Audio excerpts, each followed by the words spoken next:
পারমাণবিক কর্মসূচি নিয়ে ইরানের সঙ্গে সরাসরি আলোচনা শুরু হয়েছে বলে জানিয়েছেন মার্কিন প্রেসিডেন্ট ডোনাল্ড ট্রাম্প। তেহরান ওয়াশিংটনের আলোচনার আহ্বান প্রত্যাখ্যান করার মধ্যেই তিনি এমন তথ্য দিলেন। আল জাজিরার এক প্রতিবেদন বলছে, স্থানীয় সময় সোমবার ইসরায়েলি প্রধানমন্ত্রী বেনিয়ামিন নেতানিয়াহুকে সঙ্গে নিয়ে সাংবাদিকদের সঙ্গে একথা বলেন ট্রাম্প। বান্ডেল থাকলে প্রতি সেনমানিতে টাকা বাঁচবে। বিকাশ সেনমানি বান্ডেল কিনে জিতুন প্রতি লেনদেনে। প্রেসিডেন্ট ট্রাম্প বলেন, আমরা ইরানের সাথে সরাসরি আলোচনা করছি এবং তারা শুরু করেছে। এটি চলবে। আমাদের একটি খুব বড় বৈঠক আছে এবং আমরা দেখব কি হতে পারে। আমি মনে করি সবাই একমত যে একটি চুক্তি করাই ভালো হবে।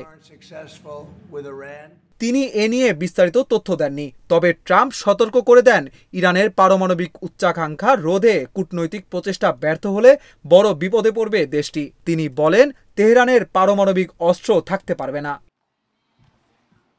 চলতি মাসের শুরুতে ট্রাম্প এনবিসি নিউজকে বলেছিলেন, যদি ইরান কোনো চুক্তি না করে তাহলে বোমা হামলা হবে। বোমা হামলা এমন হবে যা তারা আগে কখনো দেখেনি।